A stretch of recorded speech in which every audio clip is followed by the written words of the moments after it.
There was a house at the edge of the town, a house that no one lived in, a house that no one tried to fix, and a house that no one wanted to talk about for too long.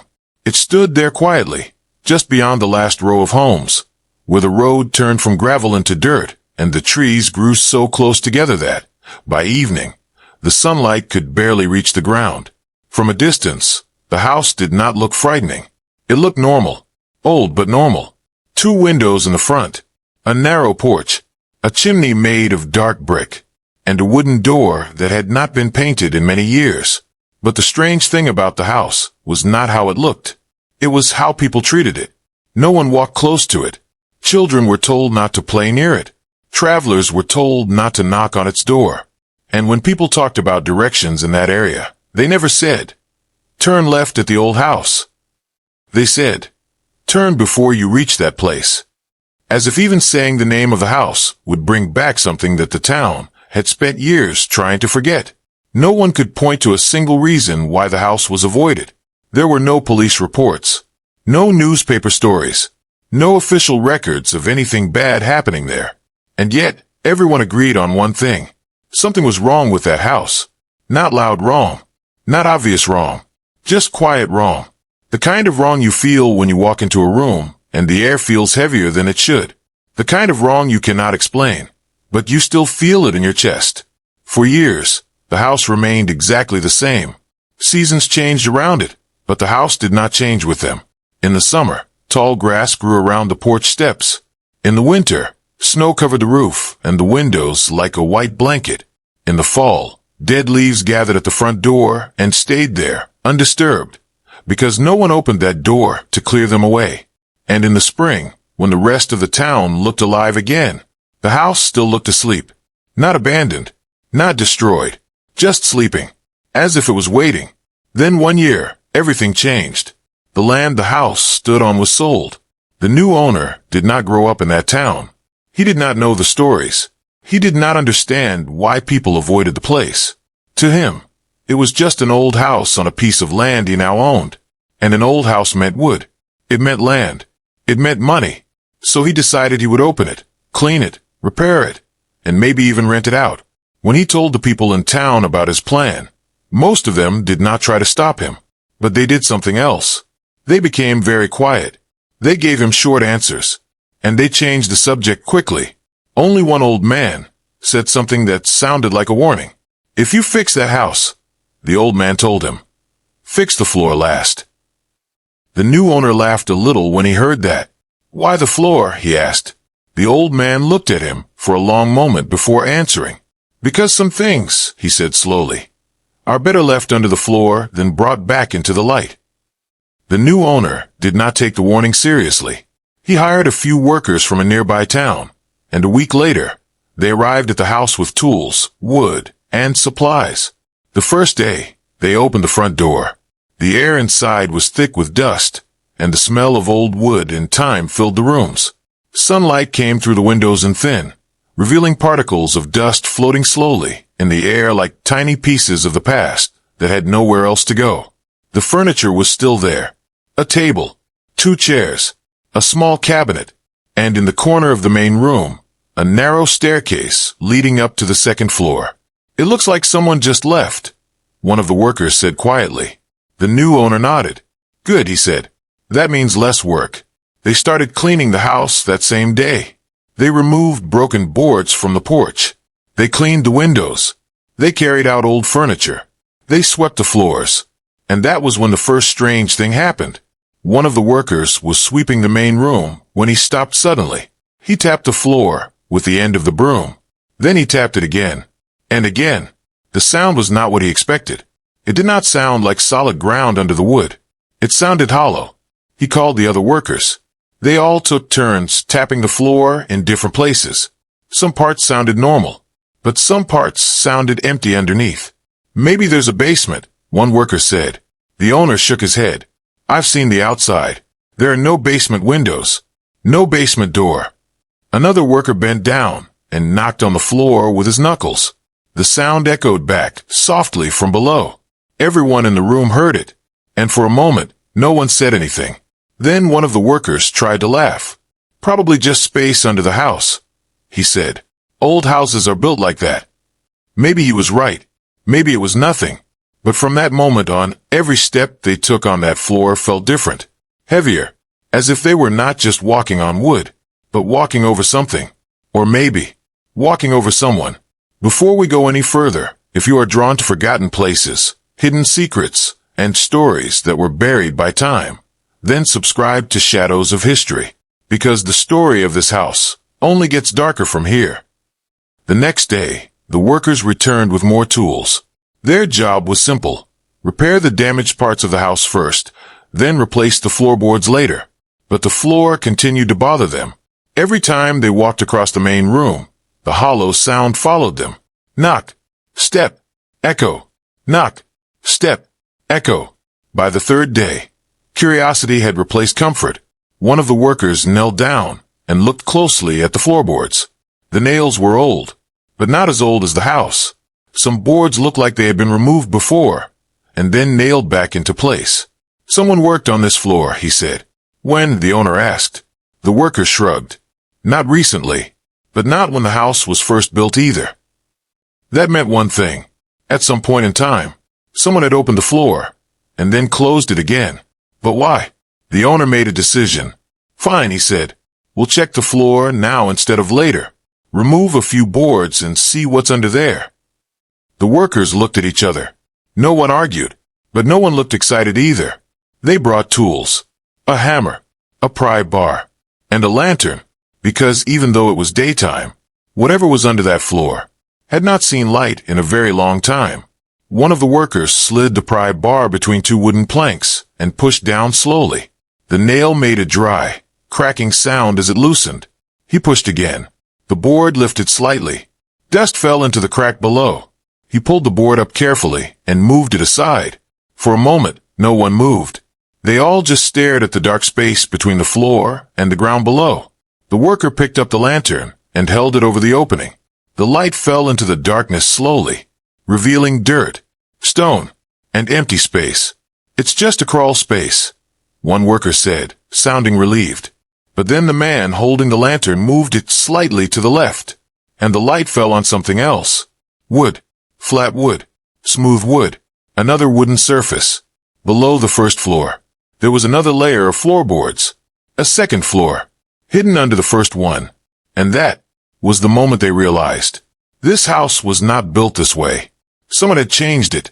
Someone had built a second layer under the floor, not to support the house, not to repair it, but to hide something. And whatever had been hidden there had stayed hidden for a very long time. Long before the floor was opened, long before the house was abandoned, and long before the town refused to speak about it.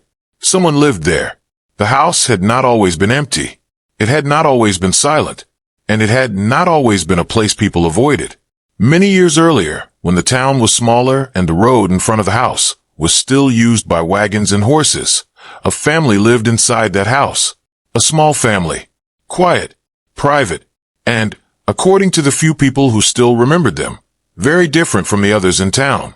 There was a man, a woman, and a child. Most people in town did not know them very well because the family did not visit often. They bought supplies once every few weeks, spoke very little, and returned home before sunset. They did not attend church regularly. They did not join town gatherings. They did not invite anyone to their house. At first, people simply thought they preferred to be alone. But over time, the town began to notice small things that felt strange. The child, for example, was almost never seen outside. In a small town, that was unusual. Children played in the road, in the fields, near the trees. But this child was only seen a few times, always close to the parents, always quiet, and always looking at the ground. One woman in town once said something that people remembered years later. She looked like she was listening to something, the woman said, but there was nothing there. No one understood what she meant at the time. But years later, that sentence would come back to people. The father worked occasionally in town, repairing tools and helping with wood cutting. He was a quiet man, but people said he was not rude. He simply spoke only when necessary. The mother almost never spoke at all. She would stand beside the man when they came to town, holding the child's hand, and looking around as if she did not like being there, as if she wanted to return home as quickly as possible. And they always did. Before dark. Always before dark. Then, one year, something changed. The family stopped coming to town. At first, no one thought much of it. People in rural areas sometimes stayed home for weeks, especially during winter or heavy rain. But weeks turned into months, and months turned into longer than anyone could easily explain. One man said he passed by the house once and saw light inside. Another said he saw the father near the well behind the house late in the evening. But no one knocked on the door, and the family never returned to town again. Then one morning, a man traveling through the area stopped in town and asked a simple question. Does anyone live in the house near the trees, at the end of the road? The people in town looked at each other. Yes, someone said. A family lives there. The traveler looked confused. I knocked on the door yesterday, he said. No one answered, but I thought I heard something inside. What kind of something? Someone asked. The traveler hesitated before answering. Knocking, he said, like someone knocking on wood. The people in town told him it was probably just a house settling, or maybe an animal trapped inside the walls. That was the easiest explanation. And the easiest explanations are usually the ones people choose first. But a few days later, another person passing by said the same thing. He had stopped near the house to fix a wheel on his wagon, and while he was working, he heard a sound. Not from the road, not from the trees, but from the house. A dull, repeated sound. Knock, knock, knock. He said it sounded like it was coming from below. At that point, people in town started to feel something they could not explain. Not fear. Not yet. Just unease. Finally, two men from town decided they should go to the house and check on the family. They walked there in the afternoon, when the sun was still high and the road was clearly visible. When they reached the house, they noticed the first strange thing immediately. The house was closed. Not just the door, the windows too. From the inside, boards had been placed over the windows from the inside of the house. The men knocked on the door. No answer. They knocked again. Nothing. Then one of the men walked around the side of the house and stopped suddenly. What is it? The other man asked. The first man pointed toward the ground near the wall of the house. There, he said. In the dirt, near the side of the house, there was a small opening between the ground and the wooden structure. A crawl space. And from that space, they heard a sound. Very faint. Very weak. But clear enough that both men heard it at the same time. Knock. Knock. Knock. The sound was not loud. It was not fast. It was slow. Weak. Like someone who did not have much strength left. The men stepped back from the house immediately. Neither of them spoke for several seconds. Then one of them said something very quietly. That's not an animal. The other man nodded slowly. They did not open the house that day.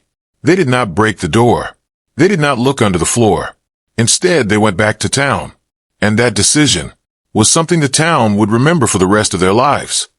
If you were standing there and you heard knocking from under that house, what would you have done? Would you have opened the door or walked away? Tell me in the comments. The next day, more men went back to the house. But this time, the knocking had stopped. They opened the door. The house was empty. The furniture was still there. The table, the chairs, the bed. Everything was covered in a thin layer of dust, as if no one had moved anything for days. Maybe longer. They called out for the family. No answer. They checked every room. Nothing. No people. No signs of a struggle. No signs that the family had packed their belongings and left. It looked like they had simply vanished. One of the men walked slowly across the main room. And that was when he heard it. The sound under his feet, hollow. He knocked on the floor with his boot. The same hollow sound came back. He knocked again. And for a moment, he thought he heard something answer. But it was so faint, he could not be sure. The men looked at the floor, then at each other. But no one removed the floorboards. No one checked underneath. Because by that point, fear had finally arrived. Not loud fear. Not panic. Just a quiet kind of fear that makes people decide not to know. The house was closed again. And this time, no one returned to check under the floor. Years passed. Then more years passed. The story of the family slowly turned into a story people told quietly. and then into a story people stopped telling at all. But sometimes, late at night, when the road was empty and the wind moved through the trees, people who lived closest to that road said they heard something. Not voices, not footsteps, just a sound, very faint, very slow, like something touching wood. Knock, knock, knocked at by the time the workers discovered the second layer beneath the floor. The house was no longer just an old building that needed repair. It had become a question no one in that room could answer. Why would someone build a second wooden floor beneath the first one? Not above it, not beside it, but hidden directly underneath it. That was not normal construction. That was not repair work. That was not an accident. That was a decision. And decisions like that are usually made for one reason: to hide something. The men stood silently around the opening in the floor, staring down at the second layer of wood barely visible in the lantern light. Maybe it's just extra support, one of them said, though his voice did not sound confident. Another worker shook his head slowly. No, he said. Support beams don't look like that. That's a floor. Someone built a floor under the floor. The owner looked down into the opening again, then stood up and made a decision that would later become the most important moment in the entire story. Remove the rest, he said. The workers hesitated, not because they were lazy, not because the work was hard, but because every man in that room felt the same thing at the same time. The feeling that they were about to uncover something that had been hidden on purpose. And things that are hidden on purpose are usually not meant to be found. Still, work is work. They brought more tools into the house. Hammers, pry bars, a saw, a larger lantern. They began removing the floorboards one by one. Each board came up with the same dry cracking sound as the old nails pulled free from the wood. Crack, pull, lift. Dust rose into the air with every board they removed, filling the room with the smell of old wood and dirt that had not been touched for many years. As more boards were removed, more of the space below became visible. It was not a small crawl space. It was too deep for that, and the second layer of wood was not broken or damaged. It was carefully built, flat, even, measured, intentional. Someone had taken time to build that second floor. This wasn't done in a hurry, one worker said quietly. Whoever built this planned it.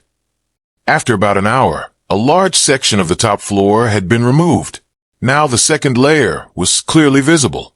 It looked like a normal wooden floor. Planks placed side by side, nailed down tightly. No handle, no door, no opening. Just a second floor with nothing on it and no obvious way to open it. The owner wiped dust from his hands and looked at the workers. Well, he said, we didn't come this far to stop now. Open it. One of the workers knelt down and ran his hand over the wood of the second layer. The wood felt smoother than the floor above, less worn, as if fewer people had walked on it. Or maybe no one had walked on it at all. He knocked on it with his knuckles. The sound that came back was different from before. Not hollow like empty space. Not solid like ground. Something in between, which meant one thing. There was a space under this floor too. A hidden space. A space between the first floor and the ground. A space someone had created and then sealed. They began trying to remove the boards from the second layer, but these boards were nailed down much more tightly than the first floor. Whoever built this layer did not want it opened easily. The nails were longer, driven deeper into the wood. Some of them bent sideways, so they could not be pulled out without breaking the board. That's not normal, one worker said. That's not construction, that's sealing something.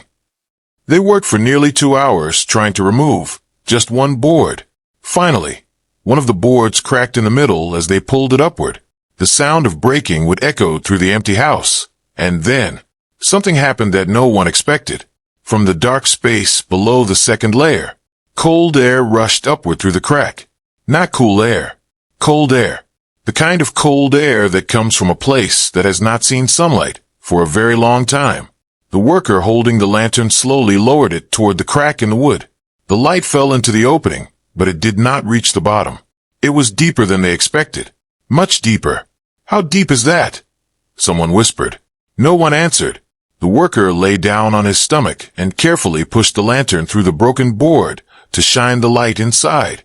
The men gathered around him, looking down through the opening. At first, they could only see darkness and dirt walls.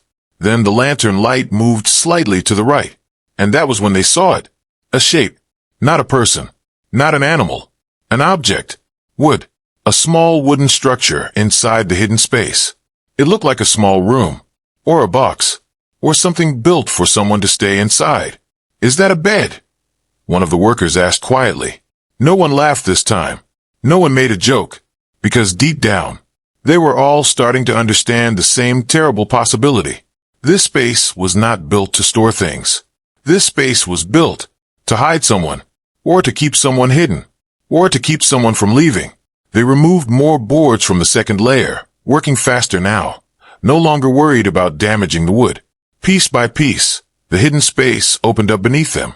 The lantern light revealed more details. A small mattress, a wooden chair, a metal lantern, and something lying on the floor beside the chair. Something small. One of the workers climbed down carefully into the hidden space, holding the lantern in one hand. The air down there was cold and heavy, and the smell was something he would later say he never forgot. Not the smell of something dead, but the smell of a place that had been closed for too long. A place where air did not move. A place where time stopped. He bent down and picked up the small object from the floor. Then he climbed back up slowly and held it up to the light so the others could see. It was a toy. A small wooden toy. A child's toy. And that was the moment the story stopped being a mystery and started becoming something else. Something darker. Something much, much worse. Because a hidden room under a house is one thing, but a hidden room under a house, with a child's bed, a chair, a lantern, and a toy, that meant only one thing. Someone had lived under that floor, and the question was no longer, what is this place? The question now was, who is kept here and why? By the time they uncovered the hidden space beneath the second layer of floorboards, the house was no longer just a structure. IT had become a secret that had been built, sealed, and buried beneath 2 layers of wood. And now, for the first time in years, that secret was finally exposed to the light. The men stood silently around the opening, staring down into the hidden space below. No one spoke. No one moved, because what they had already seen was enough to change everything. A bed, a chair, a lantern, and a child's toy. Those were not objects meant for storage. They were signs of life. Signs that someone had been there. Not for a moment, not for a night, but for a long time. The owner finally broke the silence. "We're going down," he said quietly. This time, no one hesitated, because whatever fear they had felt before had already been replaced by something else. The need to know the truth. One by one, they climbed down into the hidden space. The air felt colder the moment they entered. Not just physically cold, but heavy, as if the space itself had been holding something for a very long time. The walls were close. The ceiling was low. It was not a place meant for comfort. It was a place meant to contain. The lantern light moved slowly across the room, revealing more details. The bed was small. Too small for an adult. The blanket on it had decayed with time, but its shape was still visible. The chair stood near the wall, facing the bed, as if someone had spent long hours sitting there, watching, waiting. And on the ground, there were marks, scratches, lines carved into the wood and dirt. Not random, not accidental, repeated, over and over again, like someone had been counting, days, or nights, or something else. One of the workers stepped closer to the wall and ran his hand over the scratches. "There are too many," he said quietly. "Someone was here for a long time." The owner said nothing. He was looking at something else. Near the corner of the room, partially hidden in the dirt, there was a small box. Old, worn, but still intact. He walked toward it slowly and knelt down. For a moment, he did not open it, because by now, they all understood.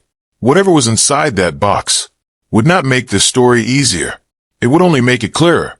And sometimes, clarity is more painful than mystery. Still he opened it. Inside were a few objects. A piece of cloth, a small metal spoon, and a folded paper, carefully placed, protected, as if someone had wanted it to survive. The owner picked up the paper and unfolded it slowly.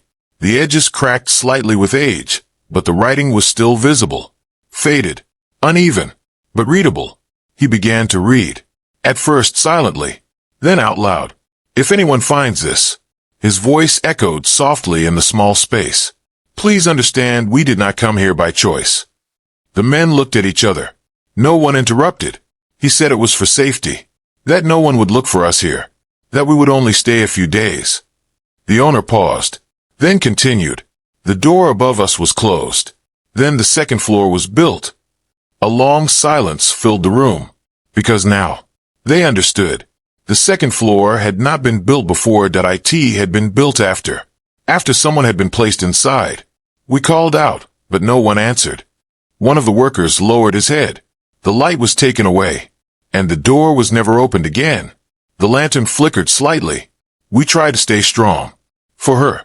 The owner's voice slowed, but the days became longer, and the air became harder to breathe. No one moved. No one even breathed loudly. "If someone finds this, please tell the truth." The final line was barely visible, but he read it anyway. We were not hidden. We were buried. The owner lowered the paper slowly. No one spoke, because there was nothing left to say. The truth was no longer a mystery. It was a reality. A dark, quiet, painful reality. The family that had once lived in that house had not disappeared. They had not left. They had not run away. They had been placed under the floor, hidden, sealed, and forgotten. The knocking that people had heard years ago was not imagination. It was not an animal. It was not the house settling. It was them, calling out, trying to be heard. And the town had heard them, but they had not opened the floor. They had not searched beneath. They had not asked the right questions, because fear and uncertainty had convinced them to do nothing, and doing nothing had sealed the fate of the people beneath the house. The workers slowly climbed out of the hidden space, one by one. No one spoke as they stood back in the main room. The house felt different now. Not mysterious, not strange, just heavy, heavy with truth. The owner stood near the opening in the floor, holding the letter in his hand. He looked around the room, at the walls, at the ceiling, at the space where a family had once lived, unaware of what was being built beneath them. Or perhaps they had known. Perhaps they had heard the hammering, the wood being placed, the nails being driven in. Perhaps they had understood. But it was already too late. The floor was closed again that day, but not to hide the truth, to preserve it, because some places are not just buildings. They are evidence.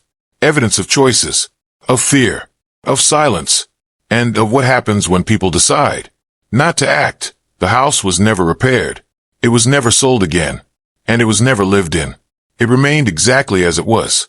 A house with 2 floors, and a story buried between them, because sometimes the most disturbing secrets are not hidden in distant places. They are hidden beneath our feet, and sometimes all it takes to uncover them is the decision to look below the surface, because the truth was never gone. It was always there, waiting, under the floorboards. In the end, the house was never just an abandoned building. It was a secret built with wood, nails, and silence. For years, people walked across that floor without knowing what was beneath their feet. They lived their lives, told stories, raised families, and passed that house on the edge of the road without ever truly seeing it. But the truth was always there, hidden under the floorboards, buried between 2 layers of wood, waiting in the dark. The family that disappeared had not left. They had not run away. They had not vanished into the night. They had been hidden, sealed in a space that was never meant to be found. The second floor beneath the first one was not a mistake. It was not part of the original house, but it was built later. Built by someone who wanted to make sure that whatever was under that floor stayed there. And for many years it worked. People heard sounds but ignored them. People felt something was wrong but did nothing. People chose the easier explanation. And sometimes, history is not just written by the people who do something, but also by the people who choose to do nothing. The scratches on the wall were not random. They were days. The small bed was not furniture. It was a life. The toy was not just an object. It was proof that someone small, someone young, someone who did not understand what was happening, was part of that darkness under the house. And the letter was not just words on paper. It was a voice that had been trapped under the floor, trying to tell the world what had happened. We were not hidden. We were buried. Those words did not just describe what happened to that family. They described the truth about the house, the truth about the town, and the truth about what fear and silence can do. Because the most frightening part of this story is not that someone built a second floor to hide people. The most frightening part is that people heard the knocking and still walked away. The house still stands today, old and quiet, just as it did all those years ago. The road is still there. The trees are still there. And the house is still there. But now, people do not avoid it because of rumors. They avoid it because they know the truth. They know that under that house, between two layers of floorboards, a story once waited in the dark for someone to find it. And when it was finally found, it did not just reveal what was under the floor. It revealed what was inside people. Fear, silence, and the terrible cost of not opening a door when someone is knocking on the other side. Because sometimes, the biggest mysteries are not about how something happened, but about why no one stopped it. And sometimes, the truth is not hidden in history books. Sometimes, the truth is hidden under the floorboards.